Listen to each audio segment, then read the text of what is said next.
Good morning, everyone. Thank you for joining us for today's web seminar. My name is Brian Gamble. I'm a Senior Vice President at First Long Island Investors. First and foremost, we hope everyone is in good health and doing well.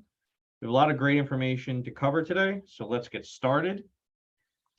I'm joined today by some key members of our investment committee: Robert D. Rosenthal, our Chairman, CEO, and Chief Investment Officer; Philip Malikoff, Executive Managing Director and Director of Research; as well as Edward Pileski, Executive Managing Director. And if you notice, we do have some new updated photos here of the team.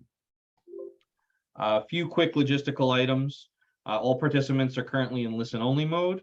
After the team delivers the presentation, we'll have time to answer any questions submitted throughout the presentation, as well as some we received in advance.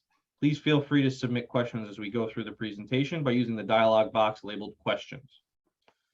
At this point, everyone should see a slide with the heading "Today's Speakers." If you're not seeing that, please let us know by typing something in the chat area, and we will try to help troubleshoot. And finally, our general counsel asked that I remind you that today's session may discuss the performance of some strategies and that past performance is not a guarantee of future results. I'll now hand it over to Bob. Thank you, Brian. Let's take a look at today's agenda. Please turn the page. Our agenda for today is to discuss the current markets, which I'm sure you're all troubled with as we are, with some historical references that I think will shed some light on what's happened in the past during similar periods of time. The Fed, which has been quite active, including yesterday, the US economy as we see it, the 2022 wall of worry, which is quite tall, our FLI investment approach in this environment, a summary, and then a period of time for questions and answers. Next slide, please. We chose this quote because Peter Lynch was a renowned long-term traditional investor in great businesses, which is something that we try and replicate. But the quote is this: people who succeed in the stock market also accept periodic losses, setbacks, and unexpected occurrences. Calamitous drops do not scare them out of the long-term investment game. True words for this environment. Next slide, please. I think it's very important that we have and we look at what's happened thus far this year with a certain perspective. If you look at the chart on the right-hand side of the page, annualized investment returns through September 21st, which is yesterday, 2022.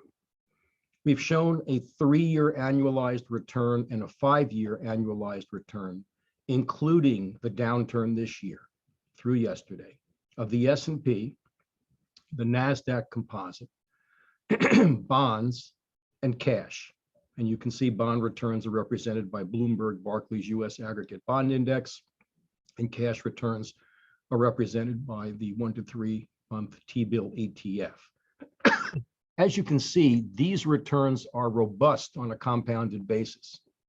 So despite the fact that we have given up a chunk this year thus far, if you look at it through the lens of a 3-year compounded return or a 5-year compounded return, we've made significant wealth over the past 5 years, despite giving back a chunk this year thus far. But we're still well ahead, and the year's not over. If you look at the chart on the left, it depicts the NASDAQ, the S&P, the Dow Jones, and then the Bloomberg Barclays US Aggregate Bond Index, as well as the Bloomberg 1 to 3 month T-bill ETF, otherwise known as cash. And as you can see, we have given back a chunk, but still well ahead of where we were in September of 2017. So it's important to have a perspective that in the investment world, as long-term investors, as the quote recited, there are times that things unexpectedly happen, and whether that's hyperinflation, or it's a war in the Ukraine, or the Federal Reserve taking certain actions, or our Congress reacting and responding to COVID and that unprecedented pandemic, we are still well ahead of the game if we've been long-term investors. And we should keep that in mind during this painful period of time that we're currently going through. Next slide, please. Now, a historical performance perspective. And at the outset, we want to say that, history is a guide, it's not a guarantee. But as you all know or should know, we are in a midterm election year. So if you look at the chart on the left, the very colorful one, and you see the orange box or rectangle, whatever that shape is, you see that in the year of a midterm election, going back many years to 1962, the average downturn or correction during the midterm election year is a stunning 19%. What's interesting is that following that down 19%, in the ensuing year, or 1 year after the correction, the average has been a gain of 31.6%. So any way you look at that, patience is required, and holding on and not making emotional decisions during this downturn, at least historically, has paid off.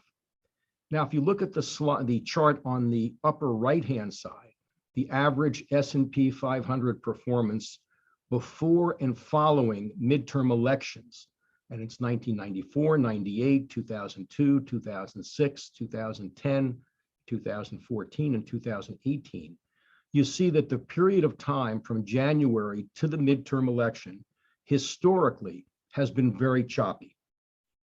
Subsequent to the midterm election, irrespective of the outcome, there has been a sizable increase or outperformance over the ensuing period of time or the following year.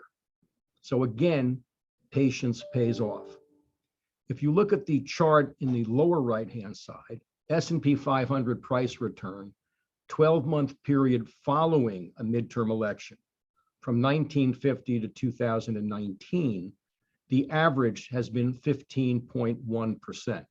So again, the pain that we're suffering now from a variety of reasons that we'll go into, at least historically, we've been there before. And if you look at all of these charts, including this one on the lower right-hand side, you see that in each year following the midterm election, there has been a significant increase to the S&P. Now, a further dive, a really deep dive, if you go back to 1970 and 1974, those two midterm election years were highlighted by an increase in inflation and actions taken to curb inflation. In 1970, the end of the year turned out to be very good.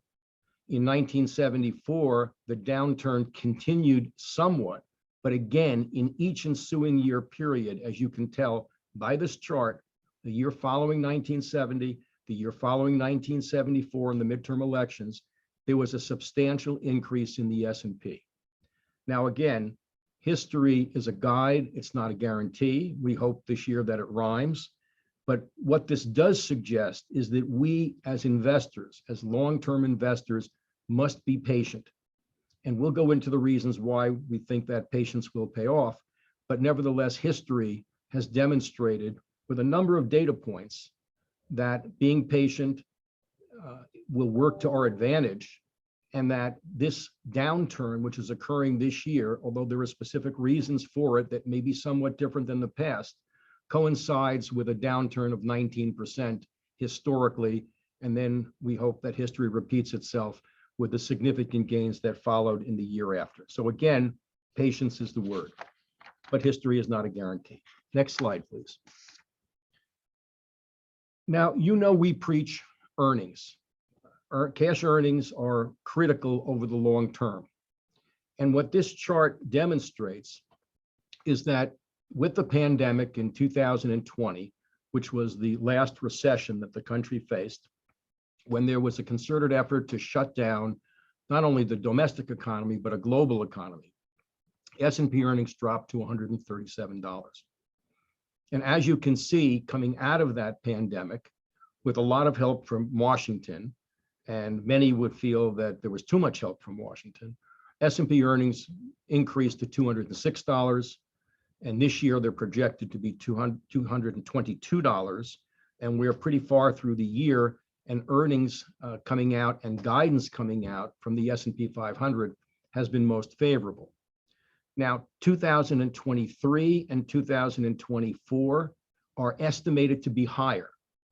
And that also considers the actions taken by the Fed. We've put question marks there because it does show an increase to $241 and $261 in ensuing years, but we're less optimistic about that, and it's subject to what happens in the economy.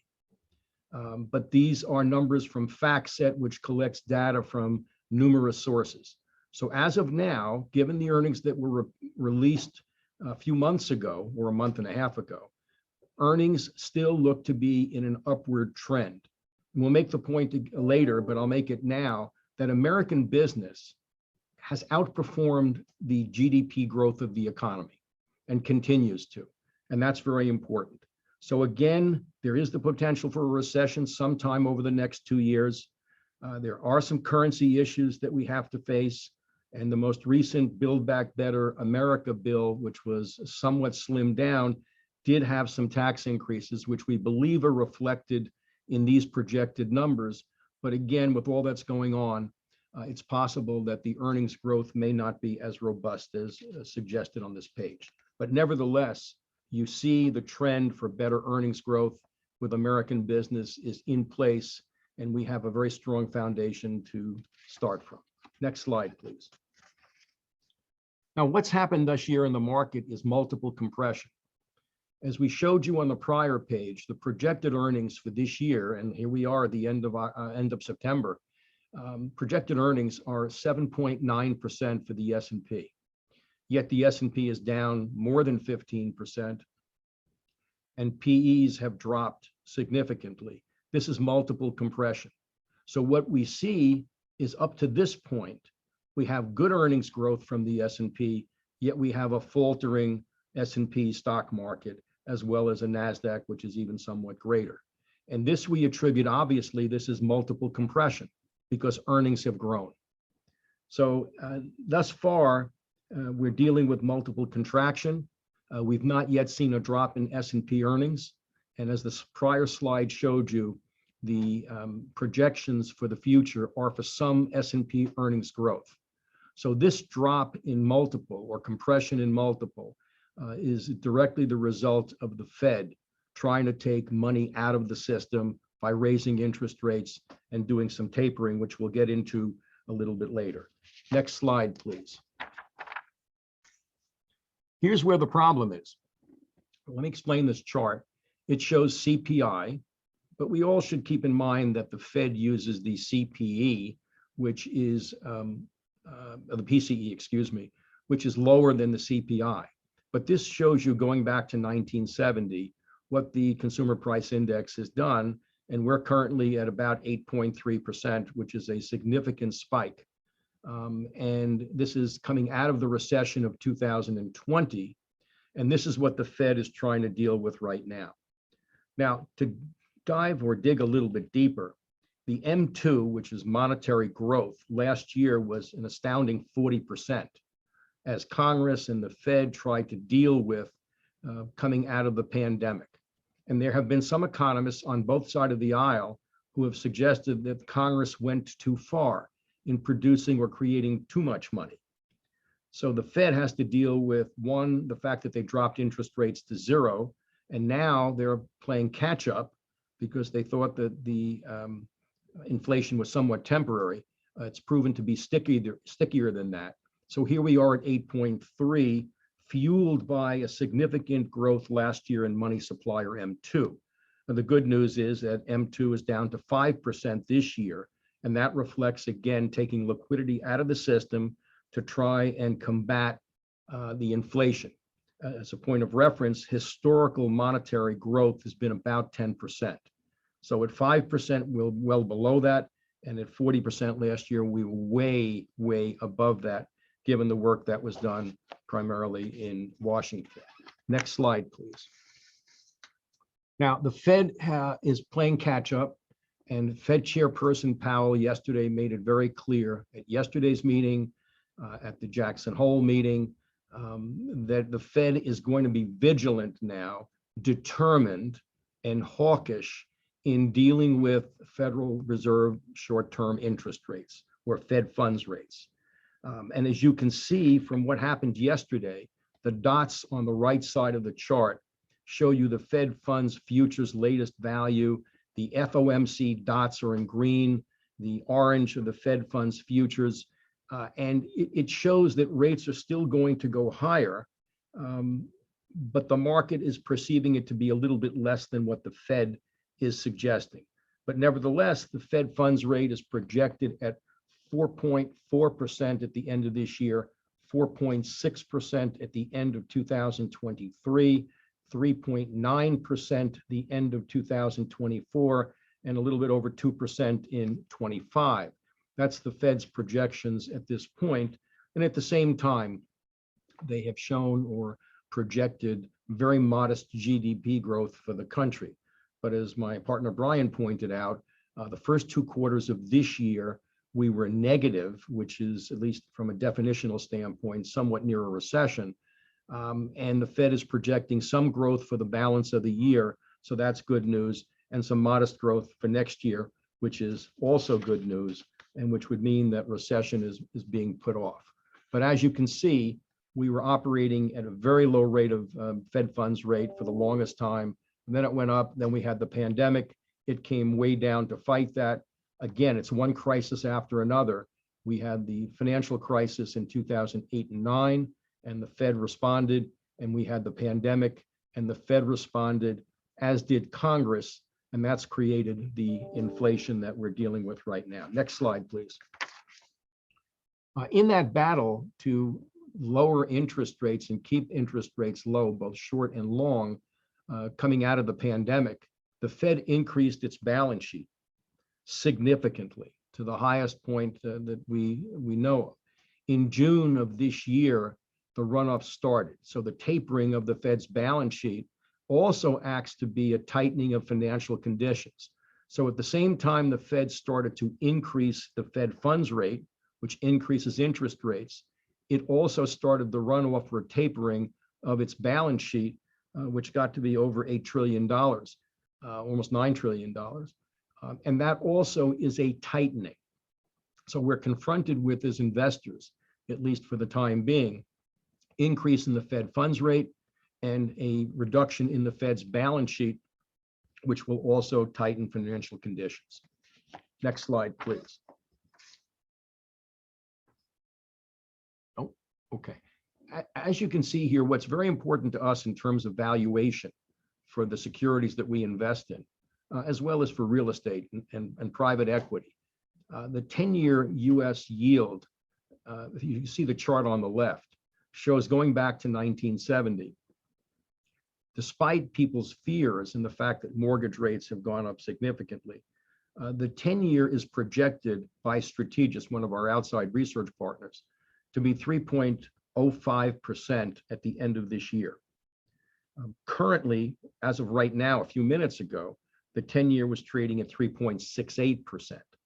So at least one of our research economics partners believes that it will trend down during the balance of this year as the Fed takes its actions and the economy starts to slow.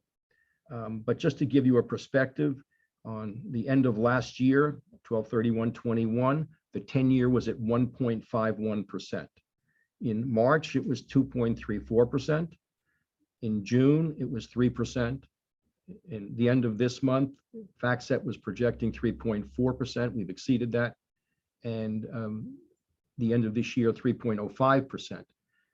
So this feels bad right now, but when you look at it from a historical standpoint, it's still quite low and quite reasonable.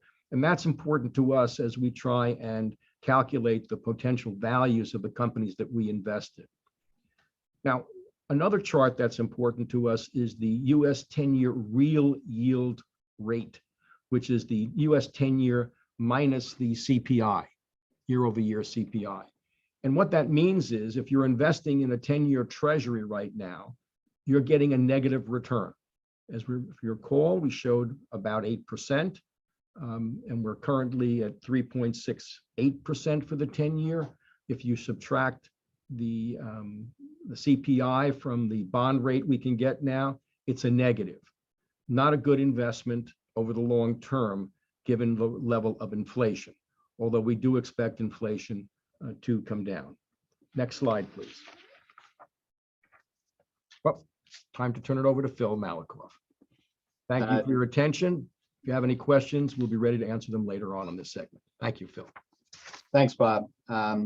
So we've seen in a previous slide how inflation, as measured by the CPI, has risen to 40-year highs this year, and it surpassed 9% in June. This chart provides a breakdown on where exactly we have been experiencing that inflation. The chart starts before the pandemic at year-end 2019, when inflation was about 2%. All 6 components here, which you can see at the top, have risen significantly since then. But the largest reason for the jump in inflation has been energy, which is the darkest blue color. And that was growing at just 0.3% pre-pandemic and topped out at almost 3.0% earlier this year. New and used vehicles also had a large impact on inflation, as the combination of a semiconductor chip shortage for new cars and the desire for personal transportation during the pandemic drove prices on both new and used cars significantly higher.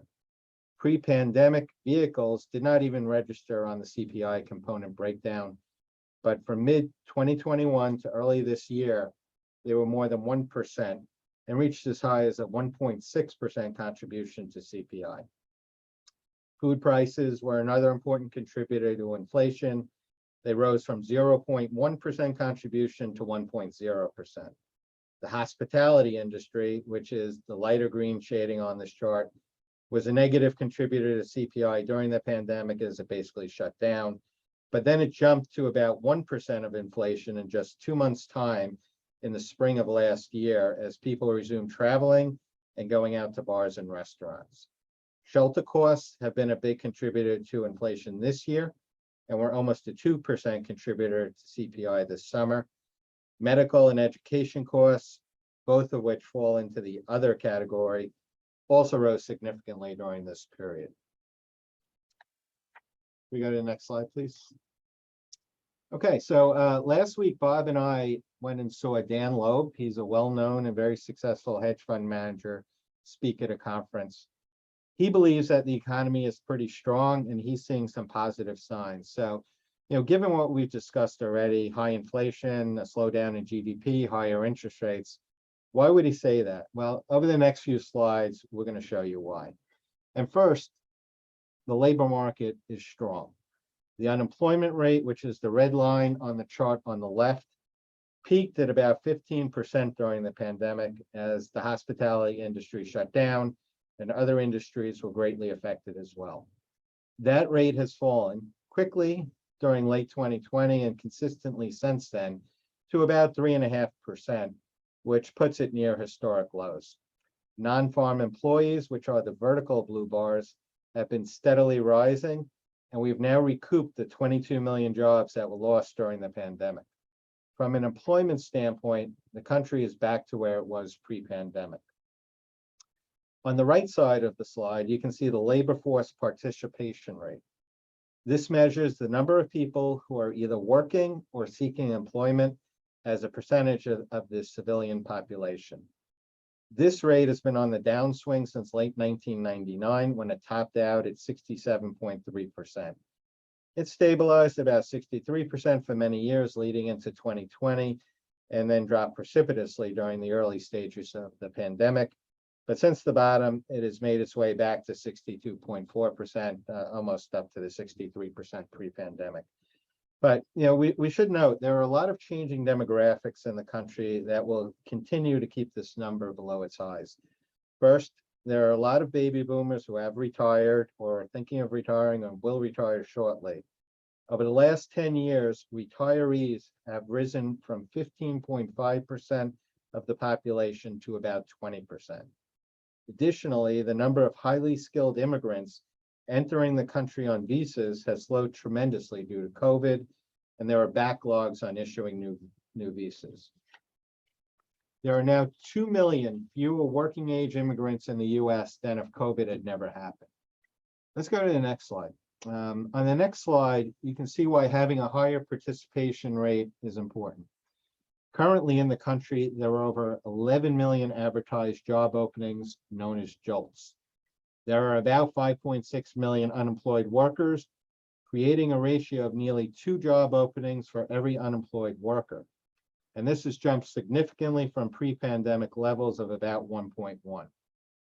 Having more unfilled jobs leads to lower productivity. Put simply, the country needs more people who are willing to work. Let's move to the next slide where we'll talk about the US consumer. So the US consumer's finances and balance sheets have improved. Their saving and their net worths have soared since the start of the pandemic. Savings by US households has risen from about $500 billion in April 2020 to over $2 trillion currently. Stimulus checks, a pullback in spending during uncertain times, the realization that money was needed for unforeseen circumstances, such as a rainy day fund, and rising wages have been factors in this increase. Savings peaked at about 2.6 trillion at the end of last year. It's fallen off a bit this year, primarily due to the inflationary pressures we mentioned previously. On the right side, you can see household net worth, and that has risen sharply since the Great Recession of 2008 and 9. More recently, rising home prices, which I'm going to discuss shortly, and increasing equity valuations have pushed net worth from about $110 trillion during the pandemic-caused recession to over $150 trillion before falling back a bit recently. The increase in both savings and net worth creates the opportunity for cash to be spent to strengthen the economy, as well as move equity prices higher.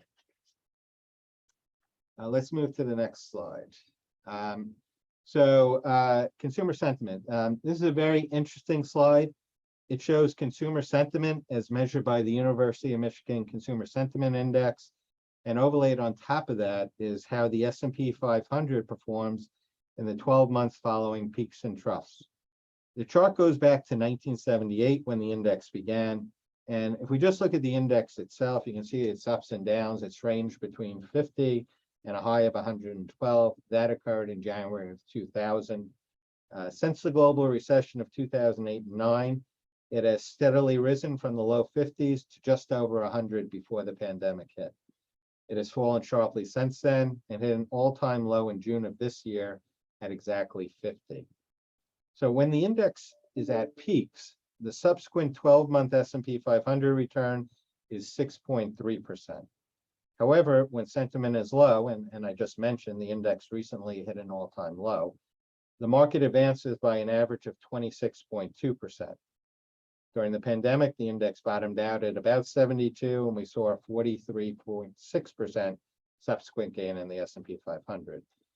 It's going to be interesting to see how the market performs from the all-time lows. But I think, if you look at this and you look at some of the charts that Bob spoke about recently, history tends to favor strong rallies off these type of bottoms.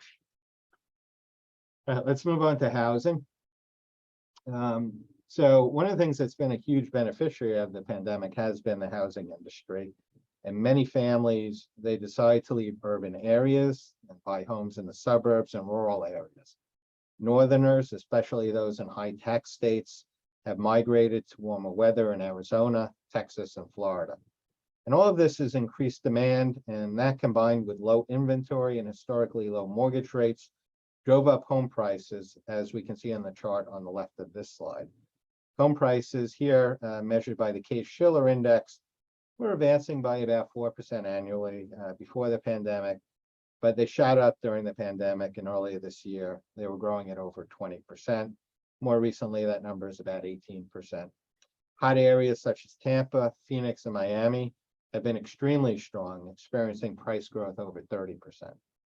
However, as we've discussed, interest rates have been rising, and that means mortgage rates as well.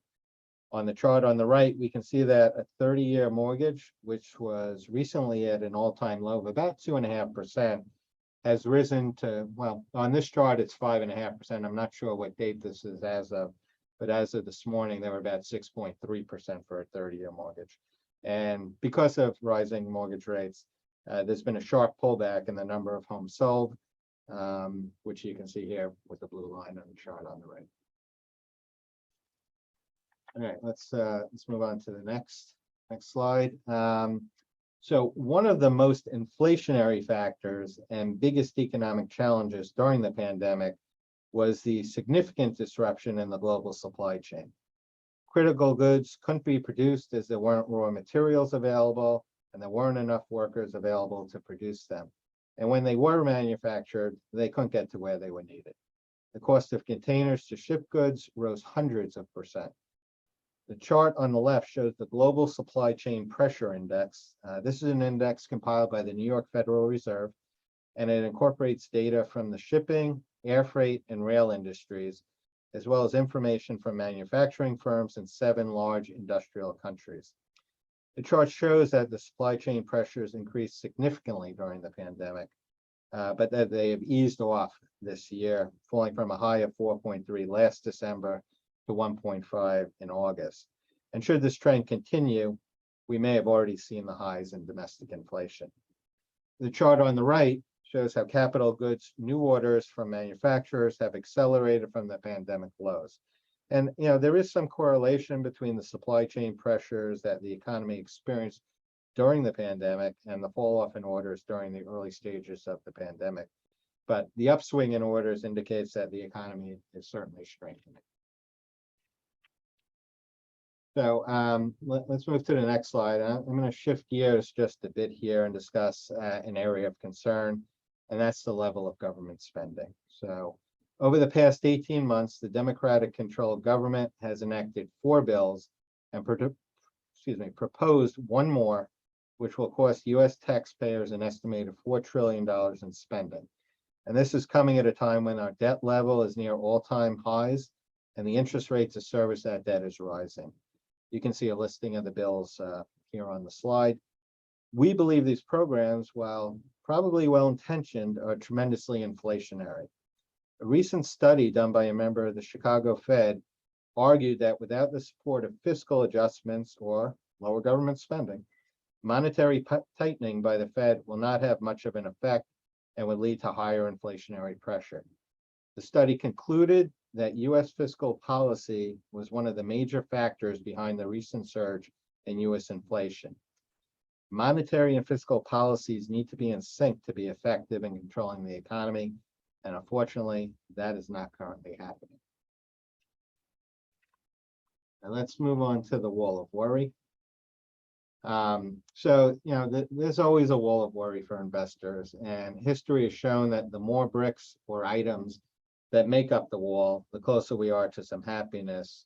And as Bob said in his introductory comments, the wall is quite tall right now. So here's a review of some of the factors that investors are currently worried about. First is inflation, and just one additional item about inflation. So Wharton, one of the top business schools in the country, tracks 28 leading indicators of inflation. 27 of those, including commodity prices, money supply growth, shipping costs, and delivery times, are pointing to rapid disinflation ahead. So that's definitely a positive if it were to happen. Some other additional factors are Fed monetary policy, the ongoing pandemic, government actions, tax increases and spending, deficit and debt levels, obviously geopolitical risks in Russia, China, Iran, continuing supply chain challenges, and the possibility of a recession. Of course, there are many more factors, but we believe these are some of the most important at the moment. Volatility on the next slide is definitely worth discussing as well. And it's something the market has been experiencing this year. So this chart shows the number of days in each calendar year the S&P 500 has a range of greater than 1%. This may look familiar to those who have been on previous webinars. We've used it a bit in the past. But the average number of days since 1982 for a full year is 125 days. And that has only been surpassed once since 2011. As of a week ago, this year, we have experienced 152 days of trading with wide intraday swings and are on track for the most since 2009. This indicates the nervousness of investors and how they are reacting to news during the trading day. And yesterday was a perfect example. The market was down in the morning pre-Fed. The Fed made their announcement. It initially dipped and then turned on a dime and rallied a couple hundred points on the Dow, but then finished down 500 points. So very wild, volatile type trading. One interesting point is the VIX, which isn't on this chart.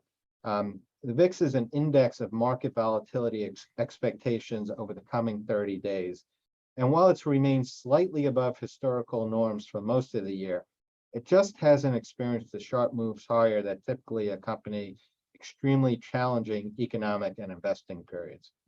In my opinion, this indicates that there are many indecisive short-term holders of equities who are trying to time the market, but that long-term investors are not panicking this year and willing to hold on for better times. Something we've heard from a number of the investment managers we speak to on a regular basis. As one recently told us, they are playing the long game, something we advise our clients to do as well. So with that, I will turn it over to my partner, Ed Pileski. Thank you, Phil. And thank you everyone for spending some time with us today. I'm going to focus on our investment approach, which is obviously to maintain a diversified portfolio with a prudent asset allocation. As you know, we customize an asset allocation for each individual client based on their different needs, goals, and risk tolerance, along with how we view the market. Our roadmap is how we define the investment landscape, and these 4 baskets are how we allocate your capital.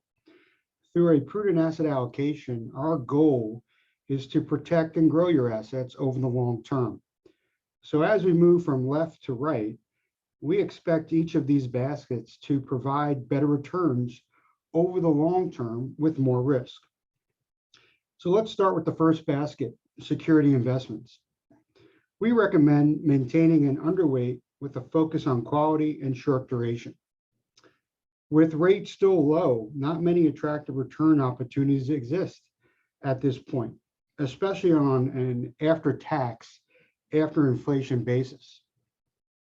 Moving one basket to the right, we have our defensive strategies, which are designed to mitigate volatility with lower beta than the broader market. Participate in the upside when the equity markets do well, but protect on the downside when the equity markets are down. One of the strategies to highlight is our dividend growth strategy, which invests in high quality dividend paying stocks that have demonstrated sustainable growth in dividends over time to achieve superior returns for our clients. We're recommending clients overweight exposure to our defensive strategies, which we feel provides our clients with reasonable appreciation potential while taking on less risk due to its defensive characteristics. As we move to one more to the right, we have our traditional equities basket, which we are modestly underweight right now. While our first priority is to preserve capital, valuations are attractive, and we still believe long-term opportunities exist and a meaningful allocation remains appropriate.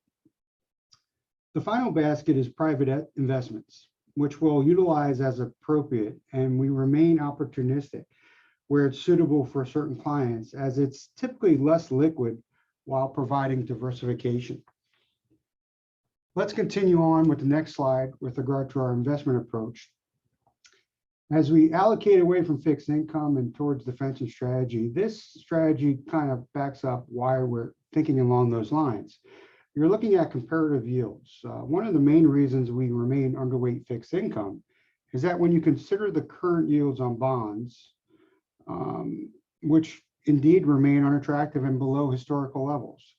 So for whether you're talking about the 3-month T-bill or the 5-year treasury or the 10-year treasury, or even corporate bonds, these rates are below the current inflation rate on both a pre and after-tax basis.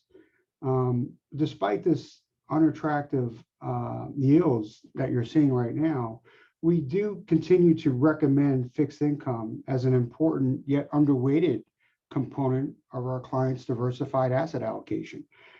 We do this because we want to offset market volatility. We feel this does indeed generate a consistent stream of income and preserves capital. We'll continue on to the next slide. with regard to our investment approach. And this slide focuses on dividend growth, which is one defense against inflation, which is certainly a timely topic. Even if volatility continues to pick up and stock prices fluctuate, these companies in our dividend growth strategy are increasing their dividends on an annual basis and well above the rate of inflation. This chart on the left shows that since August of 2011, the compounded dividend growth of our FLI dividend growth strategy has outpaced the rate of inflation. That's also the case this year, even with the rise in inflation.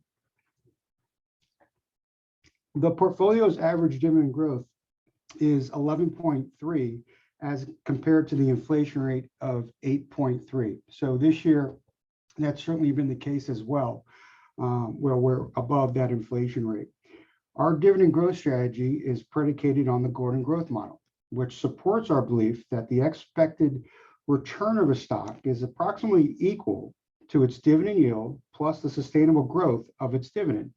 As shown in the bar chart on the right, over the past 7 years, annualized, the dividend growth portfolio has yielded 2.8%, and its dividend growth rate has been around 9.8%, giving an expected return of 12.6. The strategy's actual net performance has been 11.5, which, as you can see, is close to the expected return of the Gordon growth model. Dividends provide a defensive nature to this investment and have contributed to total return. We are continually looking for companies with attractive cash flow dynamics and managements that are committed to returning cash to its shareholders. Next slide, please. Long-term equity investing has been rewarding. The blue chart represents the S&P. The blue line in the chart represents the S&P 500 index. The green chart represents the 90-day US T-bill, and the red chart represents the 10-year Treasury. So this chart really demonstrates the power of compounding returns. The chart effectively demonstrates the importance and the effects of compounding over a long period of time, as equities have meaningfully outperformed both bonds and cash, as you could see, even with the recent downturn. If you invested $1 million starting in 1997, this chart effectively illustrates the power of compounding over that 25-year period, where it's materially outperformed the 10-year Treasury and 90-day US T-bills. So certainly long-term equity investments has indeed been rewarding. Next slide, please. We continue on with our investment approach as it pertains to time in the market versus the timing of the market. So this chart represents the S&P 500 compounded annual growth rate from 1995 to September 4th of this year. This chart shows the importance of being invested and not attempting to time the market. If an investor just missed the 5 best days in the market within this 27-year period, it can have a substantial impact on your compounded annual return, and that's reflected on the fully invested 8.1% return, versus if you missed the 5 best days, you're getting that 6.3% return. And not being invested for just a few days, a few of the best days in the market can materially impact your performance. I think it's key here because certainly this year, as in the past couple of years, emotional reactions to market fluctuations can range from greed to fear to hope, which can often lead to bad decision making. So it's important to commit to a well-defined and customized prudent asset allocation that enables you to stay the course through market volatility, often resulting in solid performance returns and enabling you to achieve your long-term financial goals.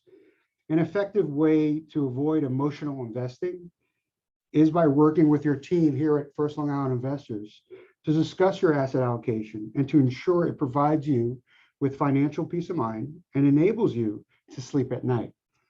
We want to take acting emotionally out of the equation, particularly in the face of market turbulence, by being properly allocated amongst our respective strategies. Next slide, please. Equity markets have advanced in reasonable rising environments. The blue line represents the 10-year US Treasury yield. The red line indicates periods of rising rates.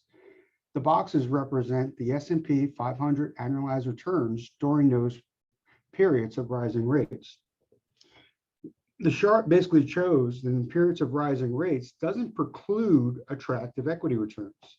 The last time frame on the far right is shown from July 2020 to August of this year, with the annualized S&P return being 11.2% during this period of rising rates. The market can and will go down for a period of time, but if you're patient and you invest in quality companies, along with having the proper asset allocation in place, you can indeed come back and make substantial returns over the long term, even in a rising interest rate environment. Next slide, please. This chart shows on a comparative basis the S&P 500 earnings yield versus the US 10-year yield. The earnings yield is in blue and the red line represents the 10-year US Treasury. On a comparative basis, we feel that equities are more attractive than bonds, which reflects the asset allocation recommendations we discussed earlier. One of the tools that we utilize in order to come to that conclusion is the EYBY, which this represents. This chart shows that the S&P 500 earnings yield, which is the blue line, versus the US Treasury yield, which again is the red line.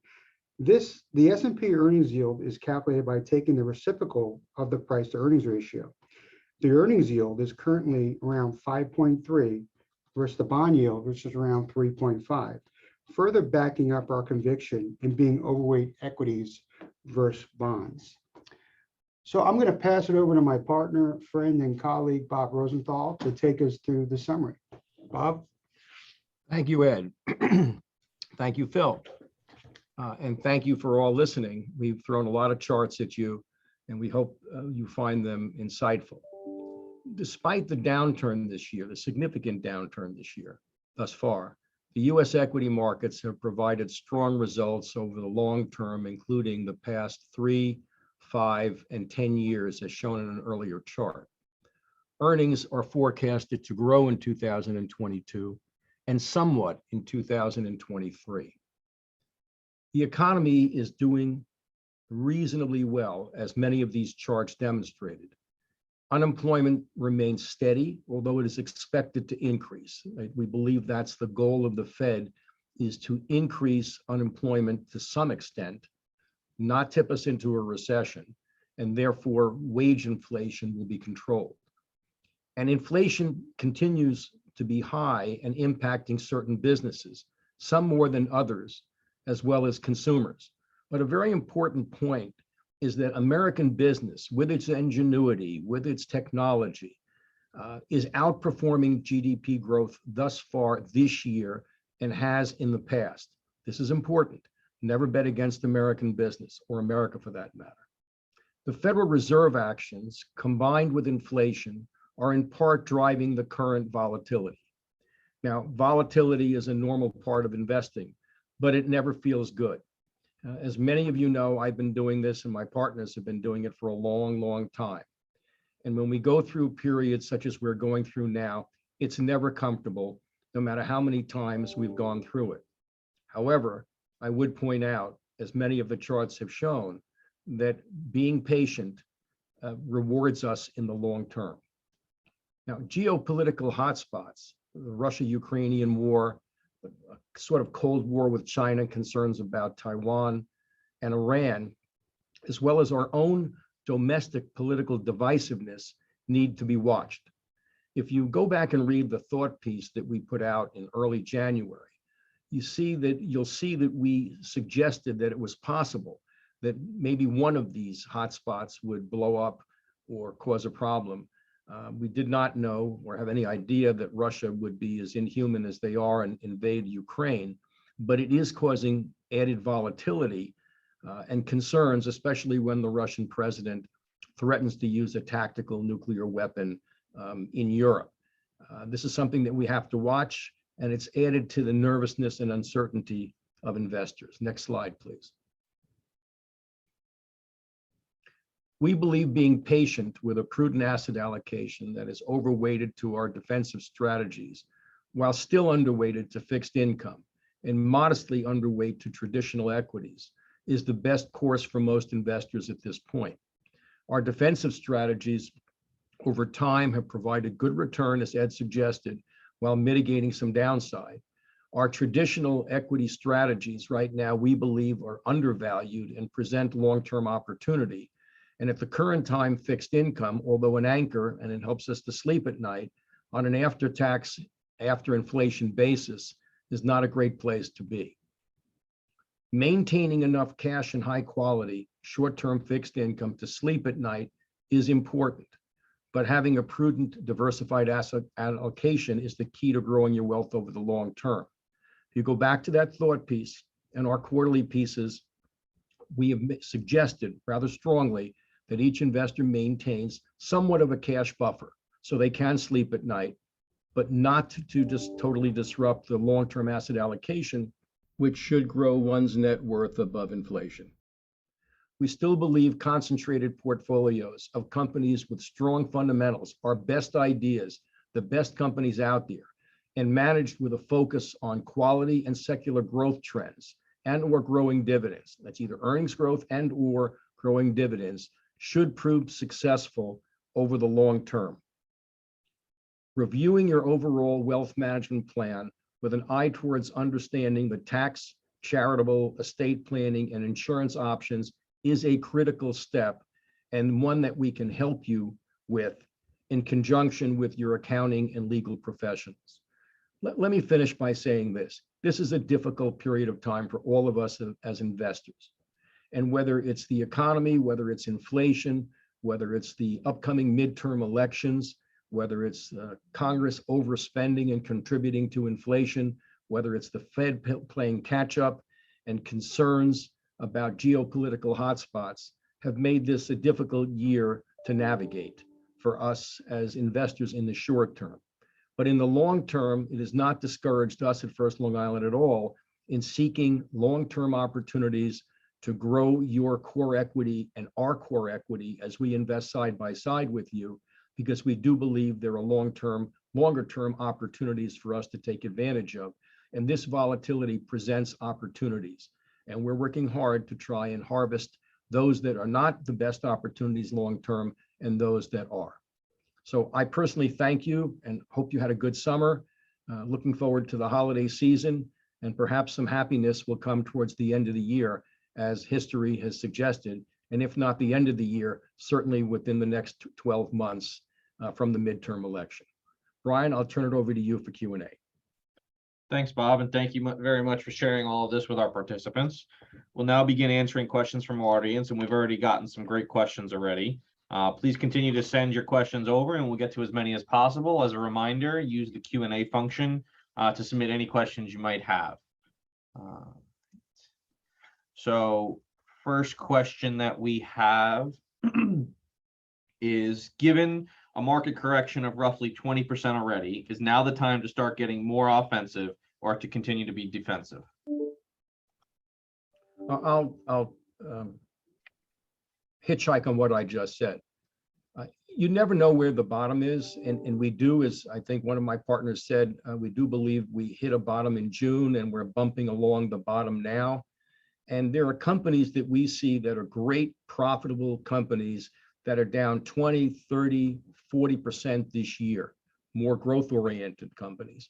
And if you look out several years, given their durable earnings growth, their market share growth, and whether they're investing in the cloud, okay, or e-commerce, okay, or a certain chip technology that over the long term should be, excellent investments, we do think there are some long-term opportunities out there. And while remaining defensive, if one had some dry powder, as we call it, investing prudently, selectively over time in the highest quality companies with the greatest earnings visibility or dividend growth potential would not be a bad choice at this particular time. Yeah, Bob, I would jump in and agree with you. Absolutely. There's a lot of noise out there, and I think companies' fundamentals really could break through the clutter, all this noise. Our investment process is always looking for things where the market may not quite recognize that there's something inside a particular business that's growing faster, and these companies certainly have better pricing power to drive the overall growth of the business. So if anything, this market downturn has given us opportunities to add to incredible businesses at attractive prices. To quote Warren Buffett, invest when fear is the greatest, and take some off the table when greed is the greatest. Right now, fear is pervasive, and for good reason. So, you want to sleep at night, you want to keep a cash buffer, but if you have something above the cash buffer, there are some excellent companies to invest in, as long as you have a long-term approach to investing. There will be volatility. Okay. All right, our next question. How will the potential outcomes of the midterm elections affect our portfolios? Oh, I gotta answer that one. I'm the political, I won't say expert, but let me say this. Right now, both Democrat and Republican economists have suggested that the government is overspent in response to COVID and in response to an ultra-liberal agenda. And that has added to inflation. The midterm election, as of right now, the betting odds, or whatever you want to call it, real clear politics, would suggest that Republicans will retake the House of Representatives. Nancy Pelosi will retire as Speaker, and most likely Kevin McCarthy will become Speaker of the House. That provides balance. So if the Democrats were to retain the Senate and the Republicans take the House, and we have a Democrat president, certainly for the next few years, there's greater balance. And maybe they'll have to learn how to play together in the same sandbox and do things that are constructive for the country. And what I mean by that is curtail this spending that appears to be on steroids, especially during inflation. Perhaps come up with a legalized immigration policy that permits legal immigrants to come into the country in a significant number to help the economy while stopping the invasion of illegals on the southern border, where drug trafficking has become rampant and fentanyl is now the largest killer of younger people in the country. So there is a positive, I think personally, that could occur in the midterms if we have divided government. And we have charts that we have not shown you that show divided government ends up with the best stock market returns than when either party is in control of everything. Great, thanks, Bob. So I know we touched on the housing market before, and with existing home sales having declined more as mortgage rates rise and affordability declines, how would you describe the state of the housing market right now, and what does that look like going forward? Well, I guess I'll take that. So there's the NAHB, was the National Association of Home Builders, comes out with a study every month, and as you would expect, given the rise in prices, given the increase in interest rates, sentiment there is on the downswing. We have seen, and believe it or not, we've seen an uptick in housing starts, which was released last week. Housing starts are a key indicator of what the economy is going to do 6 to 9 months out. The number actually came in with a big upside surprise, and much bigger than the previous month.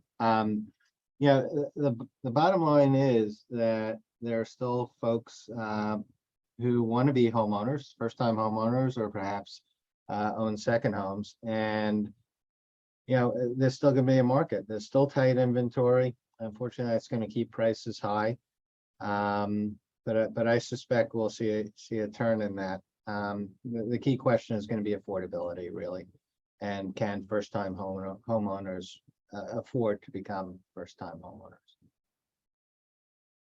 Thanks, Phil. Okay. Even with higher rates this year, banks have struggled to perform. Can you give us an idea as to why that is? Brian, I'll take that. It's Ralph. And hi, everybody. The banks are struggling simply for one particular reason. Their capital is extremely strong. Their credit losses have been held to a minimum. Their loan demand is is okay, not great, but okay. But why they're struggling is fear of recession. And if you project out 2 years, and my guess is the Fed, as is customary, will always go too far one way or the other. And they are probably going to push us into a recession sometime at the end of 23 or maybe even to 24. So the banks are sitting there saying, look, I got very strong capital. My credit losses are pretty low. My loan demand is okay. My net interest margins have increased. So it's all favorable. But what the market is looking at is, okay, that's great, but what happens a year from now if we're in a recession and interest rates are much higher? What's going to happen to your credit losses? So that is the black cloud overhanging the financial sector right now. Just let me hitchhike on what Ralph said. It's key to point out that if we face a recession, which ultimately we will, that's normal in a business cycle. As Ralph pointed out, banks are incredibly strong. This varies from 2008 when banks were not strong and certain legislation was passed to ensure that they would become strong and remain strong. All major banks passed their stress tests with flying colors.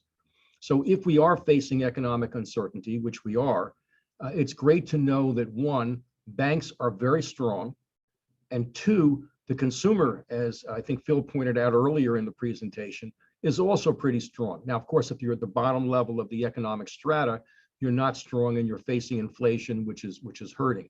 But by and large, when you look at all consumers together, you saw that their balance sheets were quite strong. So strong banking and strong consumers, if we're going into a period of economic uncertainty, will help get us through that economic uncertainty. Okay, great. Thank you both.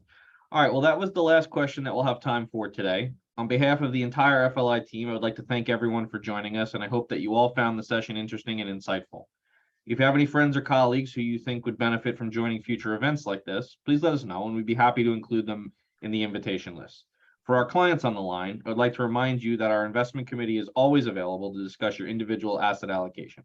Please just give us a call and have a great rest of the day. Thank you very much.